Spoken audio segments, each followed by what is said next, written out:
Do you tend to soften what you think before people could say something? Do you correct and adjust yourself after they say something? Do you feel bad when they disagree with you and yet for some reason you can't say anything back? Then congrats. You might be user friendly. The title already says it. You're too friendly to users, abusers, and even people who mean well, but who cares? You actually don't want to follow them, but you do anyway. Why? Well, the obvious answer is you want to keep the peace. You'd rather adjust in the moment than start some kind of conflict. That would just be unnecessary. That's the last thing you need. So just agree, adjust, correct, soften, whatever. Just get it over with. And then you're safe. And I think being easy to get along with is an advantage until people start benefiting from it more than you do.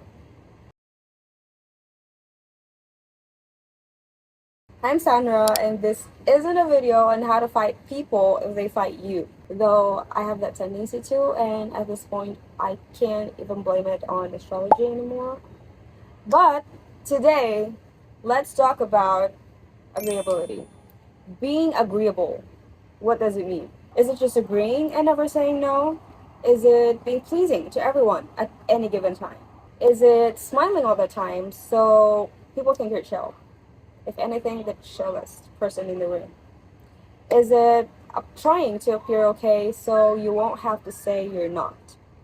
I don't really care what the dictionary says, but that's not being agreeable. I say being agreeable is being pleasant to be with, being easy to be around, though that doesn't mean that it should be at your own expense. Never to the point of becoming a pushover. You might go, "What? I'm not a pushover." Of course not. I'm not either. We just want to agree this one time because disagreeing requires an explanation. This is one off conversation anyway. Then that one off conversation becomes another, just a different subject. Then another, then another, then another. And before you know it, everything's somehow different.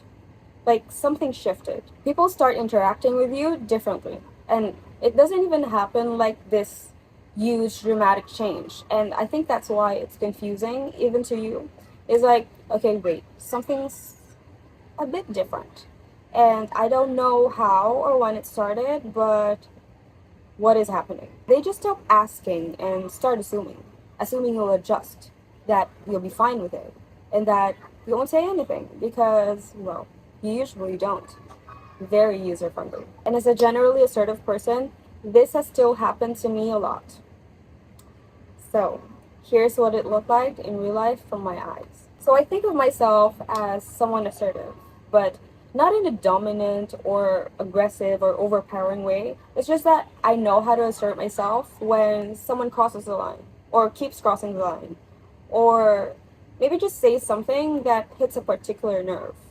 I notice shifts in tone very quickly, sometimes too quickly, and I think that's a curse in a way, to feel things deeply because even if I don't react immediately, I still feel it. And I hate that I notice it because nobody else would even notice it the same way. Like it's that subtle. So I try to ignore it, move on, be mature about it, but I guess when something that negative keeps happening, it just affects you anyway, no matter how small they may seem individually. And I think that's where a lot of internal resentment starts. And it doesn't even happen because someone screamed at you or disrespected you in a way that's kind of huge and dramatic or just makes a scene. It's just these repetitive small moments where you keep choosing harmony over honesty. Because even if I know how to stand up for myself, I still want to keep the peace a lot of times. And that includes those situations where these little things happen. I don't call it out, so I bottle it up and end up internally resentful just for the sake of keeping the peace. Since I restrain myself most times, that restraint shows up on my neck. Like I just feel my neck heat up if I don't show my annoyance outwardly. Like say something just piss me off and I don't get it out of my system. something like that. Most people do this to some extent anyway, because obviously we can't just explode every time someone annoys us. Like, imagine cursing people out and smashing things and pointing fingers and getting angry just like that. That sounds insane. And that's on being tactful for someone who gets fired up so easily. I'm a Libra moon, by the way, astrologically speaking, if you're into that. Social grace matters a lot to me. Social grace and restraint matters generally. But chronically silencing yourself, I don't think so. That's a different story. And I think that's why some people don't realize they're upset until way later. You know those instances where you could have said something but didn't just think of it as cleanly during the moment? You just froze instead? You replay it in your head maybe hours later in bed, in the shower, in the commute home, and you could suddenly think of clapbacks you could have made. I hate feeling that way. Don't you? Because why haven't I thought of this and that when it mattered? It's just so pointless to be coming up with it much later. It's like you adjust so quickly that your real reaction shows up 3 business days later while doing the dishes. You instinctively protected the dynamic instead of protecting yourself. I do fight back. I have lost my cool. There are moments where someone just says something remotely dismissive or tries to twist something that I said, and I react right off the bat because I know what actually happened. And it's not even always that deep. Sometimes it's just literally someone mishearing what I said and insisting that I said something else, and now I'm mentally preparing for court. So this isn't me trying to paint myself as this helpless, agreeable person who just says she's assertive but never actually does fight back. The real issue is assertion in real life doesn't always come off as clean or consistent. You freeze in moments where you wish you could have fought back harder, and then overreact in situations where it probably didn't deserve that much energy anyway. So it could sometimes swing between over-accommodating and overreacting because we never really figured out how to exist comfortably in between. The thing is, being user-friendly works. People like easy. Easy to talk to, easy to rely on, to vent on, to reschedule on, easy to inconvenience. The less resistance you create, the more you're socially rewarded. Yes, you'll have easier interactions and you'll experience lesser friction because you either just smile, nod, or say something that soothes them, if you say anything at all. You might be the type of person that people refer to as chill, as mature, as easy to surround themselves with.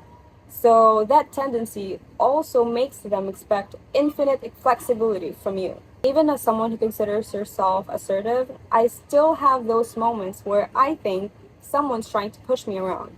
So I can only imagine what it's like for those people who are easier to intimidate, those who genuinely freeze when it's time to stand up for themselves. Eventually, if you never push back, that flexibility will be seen as permission. People will see it as she's okay with it, so it's fine if you do that. It's human nature. People get too comfortable, and their natural inclination is to test you, to push that button and see how far they can go. I personally believe that respect is a given, contrary to the popular saying that respect is earned. People should be decent to you up front. It doesn't have to be earned, but it does have to be reinforced through boundaries. This is where disagreeability needs to come in. I don't think disagreeability is inherently a bad trait.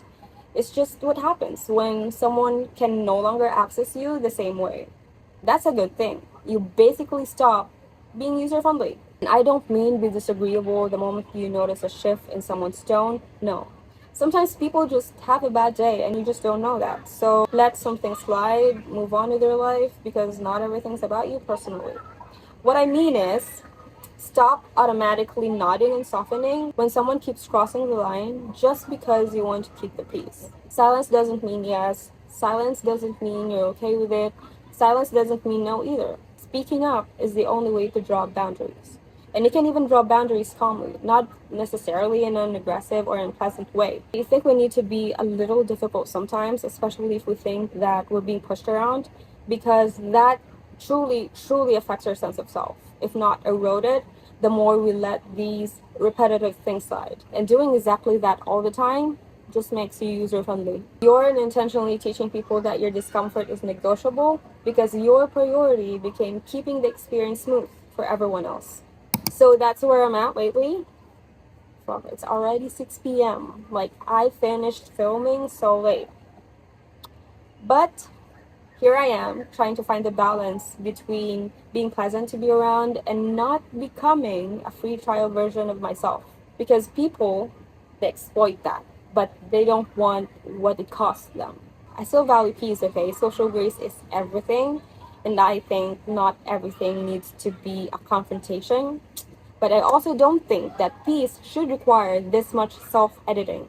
And choosing when to be difficult is just refusing to remain endlessly accessible to everyone at your own expense. Anyway, thank you for listening to my thoughts today. So let me know what you think. Or don't. That would actually be very boundary respecting of you. But I'll see you in the next video.